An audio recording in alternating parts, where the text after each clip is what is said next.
नमस्कार विद्यार्थी मित्रांनो, माझं नाव सुहास बिसे. स्वागत आहे तुमचं सर्वांचं परत करंट अफेअर्स मराठी या आपल्या मायबोली भाषेतील एज्युकेशनल यूट्यूब चॅनलमध्ये. विद्यार्थी मित्रांनो, आज आहे 11 एप्रिल 2026. आजच्या दिवसाचे जेवढेही चालू घडामोडीचे महत्त्वाचे टॉप प्रश्न बनत असतील ते सर्व प्रश्न आपण या व्हिडिओच्या माध्यमातून पाहणार आहोत. तरी सर्वप्रथम आपण जर नवीन असाल, पहिल्यांदा या चॅनलवरील व्हिडिओ पाहत असाल तर चॅनलला या ठिकाणी अवश्य सबस्क्राईब सुद्धा करून घेऊ शकता. ठीक आहे, चला तर मग आपण आजच्या व्हिडिओला सुरुवात करूया. त्या अगोदर कालच्या व्हिडिओमध्ये जो काही शेवटचा प्रश्न विचारला होता त्या प्रश्नाचं उत्तर जाणून घेऊया. काय होता प्रश्न? AIU म्हणजेच काय?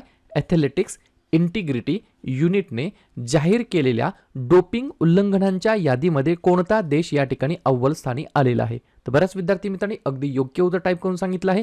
केनियाला देखील मागे टाकून या ठिकाणी आपला प्यारा भारत देश या ठिकाणी अव्वल स्थानी आलेला आहे, टॉपला आलेला आहे. थोडीशी या ठिकाणी ही दुर्दैवाची गोष्ट आहे, कारण की कशामध्ये अव्वल आलेला आहे तर डोपिंग उल्लंघनांच्या यादीमध्ये या ठिकाणी भारत अव्वल स्थानी आलेला आहे. आणि कोणी जाहीर केलेला आहे? ॲथलेटिक्स इंटिग्रिटी युनिटने. क्लिअर? आता पाहूया विद्यार्थी मित्रांनो प्रश्न क्रमांक पहिला. टोटल संपूर्ण व्हिडिओमध्ये 12 प्रश्न असतील. सुरुवातीपासून शेवटपर्यंत व्हिडिओ प्रामाणिकपणे पाहण्याचा प्रयत्न करा. एक एक प्रश्न महत्त्वाचा आहे, तुम्ही कोणत्याही परीक्षेची तयारी करा. प्रश्न क्रमांक पहिला काय आहे? नीती आयोगाने जाहीर केलेल्या कृषी विपणन सुधारणा निर्देशांकमध्ये कोणते राज्य प्रथम क्रमांकावरती आहे? प्रश्न क्रमांक पहिल्याचं योग्य उत्तर आहे पर्याय क्रमांक डी, आपलं राज्य. महाराष्ट्र राज्य हे या प्रश्नाचं योग्य उत्तर असणार आहे. तर महाराष्ट्र राज्य हे या ठिकाणी प्रथम क्रमांकावरती आहे. कशा बाबतीमध्ये? कृषी विपणन सुधारणा निर्देशांकमध्ये. बरोबर. महाराष्ट्राच्या लागोपाठ या ठिकाणी गुजरात 2 नंबरला, राजस्थान 3 नंबरला आणि मध्य प्रदेश 4 नंबरला. अशा प्रकारे रँकिंग आहे. ठीक आहे, पॉईंट लिहून घ्या. विविध कृषी विपणन सुधारणांची सक्रिय अंमलबजावणी केल्यामुळे आणि सर्व भारतीय राज्यांमध्ये कृषी व्यवसायासाठी सर्वोत्तम वातावरण उपलब्ध करून दिल्यामुळे या ठिकाणी राज्याने अव्वल स्थान पटकावलेलं आहे. कोणी जाहीर केलेलं आहे? नीती आयोगाने. मग मला कमेंट करून सांगा, नीती आयोगाचे वर्तमानमधील अध्यक्ष कोण आहेत?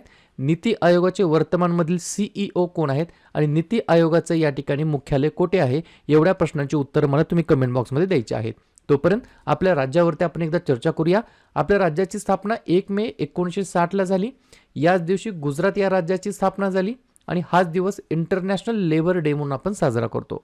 मुख्यमंत्री आहेत देवेंद्र फडणवीस, राज्यपाल आहेत जिष्णू देव वर्मा आणि राजधानी आहे मुंबई. 3 महत्त्वाचे राष्ट्रीय उद्यान चांदोली, संजय गांधी आणि ताडोबा आणि 4 महत्त्वाचे धरण उजनी, पवना, जायकवाडी आणि कोयना. पुढचा प्रश्न, प्रश्न क्रमांक दुसरा.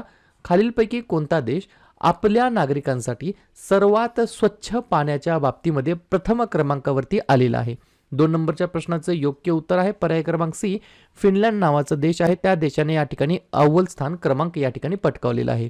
2 पॉईंट लिहून घ्या. जगातील सर्वात सुरक्षित आणि शुद्ध पिण्याचे पाणी देणाऱ्या देशांच्या यादीमध्ये फिनलँड आणि आईसलँड या 2 देशांनी या ठिकाणी अव्वल स्थान पटकावलेलं आहे. या दोन्ही देशांनी 100 पैकी 100 गुण मिळवून जागतिक क्रमवारीमध्ये प्रथम क्रमांक मिळवलेला आहे. या देशांनी पाणी शुद्ध करण्याची अत्यंत प्रगत यंत्रणा उभारलेली आहे आणि पर्यावरणाचे कडक नियम देखील या ठिकाणी त्यांनी पाळलेले आहेत. आणि हे जे काही सुरुवातीचे अव्वल क्रमांक आहे कोणाकोणाचा? तर फिनलँड आणि आईसलँडचा. त्यानंतर युनायटेड किंगडम आणि स्वित्झर्लंड या देशाचा क्रमांक लागतो. ही देखील गोष्ट तुम्हाला लक्षात ठेवायची आहे. प्रश्न कदाचित विचारला जाऊ शकतो, स्टार मार्क करून ठेवू शकता. पुढचा प्रश्न, प्रश्न क्रमांक तिसरा. खालीलपैकी कोण सायकलने एव्हरेस्ट बेस कॅम्पवरती पोहोचणारी पहिली भारतीय महिला ठरलेली आहे? 100% प्रश्न विचारला जाणार. 3 नंबरच्या प्रश्नाचं योग्य उत्तर आहे पर्याय क्रमांक बी, दिव्या सिंग असं त्यांचं नाव आहे. काय नाव आहे? दिव्या सिंग असं त्यांचं नाव आहे. त्या या ठिकाणी सायकलवरती या ठिकाणी एव्हरेस्टवरती बेस कॅम्पवरती पोहोचणारी पहिली भारतीय महिला ठरलेली आहे. 2-4 पॉईंट्स आहेत ते लिहून घ्या. जसं की उत्तर प्रदेशातील गोरखपूरच्या या रहिवासी आहेत. नाव आहे दिव्या सिंग. विशेष म्हणजे या एक शिक्षक आहेत. ही देखील गोष्ट मला लक्षात ठेवायची आहे. तर यांनी काय केलं आहे? सायकलने एव्हरेस्ट बेस कॅम्पवरती जवळपास 17,560 फुटावरती पोहोचलेले आहेत आणि या ठिकाणी पोहोचणाऱ्या पहिल्या भारतीय महिला ठरल्या आहेत. पहिली भारतीय महिला आहेत, दिव्या सिंग नाव आहे.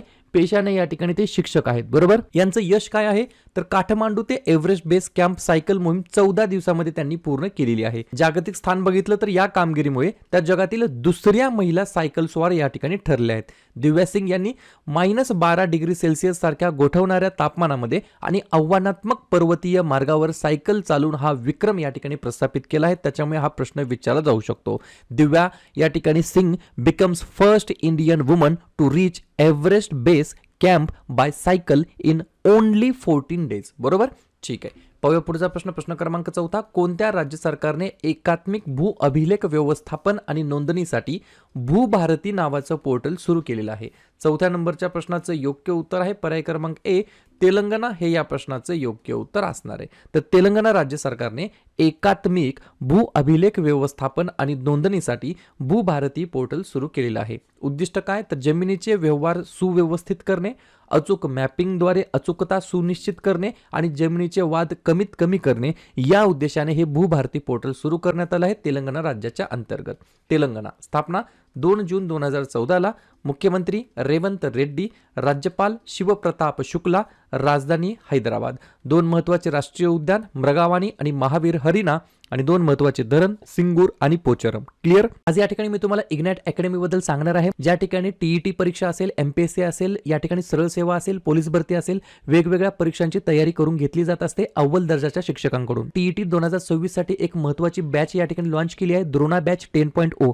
ही जी काही बॅच आहे ही का महत्त्वाची आहे? तर सुप्रीम कोर्टाच्या निर्णयानुसार सर्व शिक्षकांना आता या ठिकाणी टीईटी पास करणं हे बंधनकारक आहे. सरकारी शाळा असतील किंवा अनुदानित शाळा असतील, त्या सर्व शिक्षकांना या ठिकाणी शिक्षक बनायचं असेल किंवा शिक्षक सेवेमध्ये राहायचं असेल तर टीईटी एक्झाम द्यावी लागणार आहे. त्याच्यामुळे या ठिकाणी इग्नाइट अकॅडमीची ही टीईटी 2026 द्रोणा बॅच ही अत्यंत महत्त्वाची ठरणार आहे. ही ऑनलाईन स्वरूपाची बॅच असणार आहे. ॲप्लिकेशनमध्ये तुम्हाला मिळणार आहे.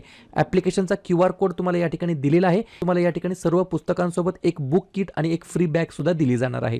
टीईटी शिक्षक पात्रता परीक्षांसाठी जे काही पुस्तकं आहेत ते सर्व पुस्तकं तुम्हाला Amazonवरती मिळतील किंवा इग्नाइट अकॅडमीच्या ॲप्लिकेशनवरती देखील मिळणार आहेत. त्याची लिंक तुम्हाला डिस्क्रिप्शन बॉक्समध्ये सुद्धा देऊन ठेवतो. त्या लिंकला क्लिक करून तुम्ही या गोष्टी पाहू शकता. पुढचा प्रश्न. प्रश्न क्रमांक 5.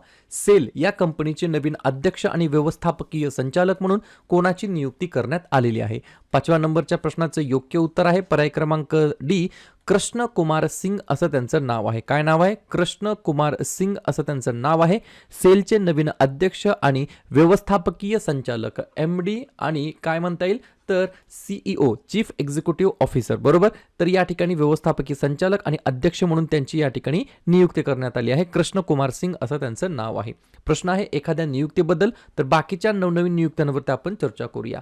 इंदिरा गांधी अणुसंशोधन केंद्रामध्ये नवीन संचालकपदी श्रीकुमारजी पिल्लई, BROचे 29वे महासंचालक हरपाल सिंग, अणु ऊर्जा नियामक मंडळाचे अध्यक्ष AK बालसुब्रमण्यम, CRPFचे नवीन DIG रवी शंकर छबी, लोकसभा विशेषाधिकार समितीचे अध्यक्ष Ravi Shankar Prasad, drug controller general of India आहेत डॉक्टर राजीव सिंग रघुवंशी, सेबीमध्ये कार्यकारी संचालकपदी डॉक्टर सदानंद दाते, राष्ट्रीय खनिज विकास महामंडळाद्वारे संचालकपदी कृष्णकुमार ठाकूर, नागरी हवामान वाहतूक महासंचालनालयामध्ये प्रमुखपदी वीर विक्रम यादव यांची नियुक्ती, इंडिगो या कंपनीचे नवीन CEO विल्यम वॉल्श आणि सेलचे नवीन अध्यक्ष आणि व्यवस्थापकीय संचालक कृष्ण कुमार सिंग या ठिकाणी ठरले आहेत.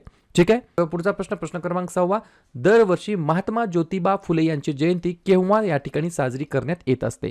6व्या नंबरच्या प्रश्नाचं योग्य उत्तर आहे पर्याय क्रमांक C, आजच्याच दिवशी दरवर्षी. विद्यार्थी मित्रांनो, आपण या ठिकाणी महात्मा ज्योतिबा फुले यांची जयंती साजरी करत असतो आजच्याच दिवशी 11 एप्रिलला दरवर्षी. यांच्याबद्दल काही पॉईंट्स आहेत जे की लिहून घ्या, एक्झाममध्ये विचारले जाण्याची शक्यता आहे. 11 एप्रिल 2026 रोजी आपण त्यांची 199 क्रमांकाची जयंती आपण साजरी करीत आहोत.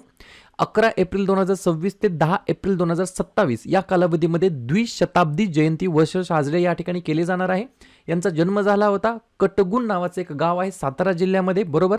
तर या ठिकाणी यांचा जन्म झाला होता 11 एप्रिल 1827ला. पूर्ण नाव आहे यांचं ज्योतिराव गोविंदराव फुले. कार्य आहे यांचं स्त्री शिक्षण, जातीभेद निर्मूलन आणि सामाजिक समतेसाठी आयुष्य त्यांनी समर्पित केलेलं आहे. महत्त्वपूर्ण पाऊल त्यांनी कोणतं घेतलं होतं तर 1848 मध्ये पुण्यातील भिडेवाड्यामध्ये मुलींची पहिली शाळा त्यांनी सुरू केली होती. त्यांचे काही पुस्तकं आहेत जे की एक्झाममध्ये परत परत विचारले जातात. गुलामगिरी, शेतकऱ्याचा आसूड ही त्यांची प्रमुख पुस्तकं आहेत. आणि यांचं निधन झालं होतं वयाच्या 63व्या वर्षी 28 नोव्हेंबर 1890ला. या गोष्टी तुम्हाला लक्षात ठेवायच्या आहेत. क्लिअर. प्रश्न आहे महत्त्वाच्या दिवसाबद्दल. तर लगेच काय करूया, एप्रिल महिन्यातील जेवढेही महत्त्वाचे दिवस असतील त्याच्यावरती आपण एकदा रिव्हिजन टाकूया. लिहून घ्या.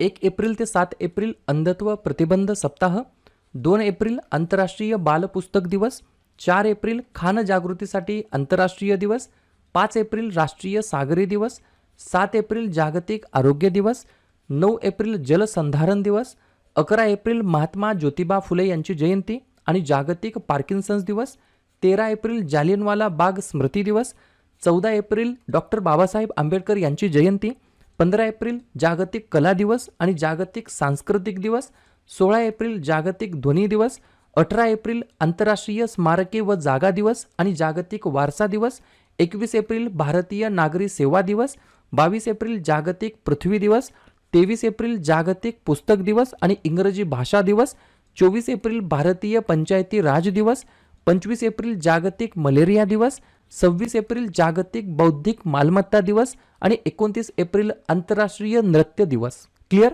पुढचा प्रश्न क्रमांक 7.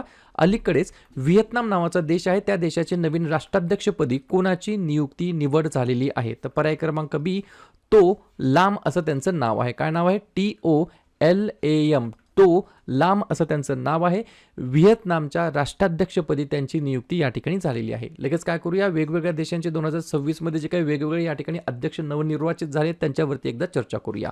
रोमानियाचे आहेत निकुसरडॅन, इक्वेडोरचे आहेत डॅनियल नोबोआ, पोर्तुगालचे आहेत मार्सेलो रेबेलो डी सौसा, दक्षिण कोरियाचे आहेत ली जे म्यूंग, गयानाचे आहेत मोहम्मद इरफान अली, सेशेल्सचे आहेत पॅट्रिक हर्मिनी, बोलिव्हियाचे आहेत रॉड्रिगो पाज, आयर्लंडचे आहेत कॅथरीन कॉनोली, टांझानियाचे आहेत विंगलू चेंबा, व्हेनेझुएलाचे आहेत डेल्सी रॉड्रिग्ज, म्यानमारचे आहेत मिन आंग हॉइंग आणि व्हिएतनामचे आहेत तो लाम. ठीक आहे.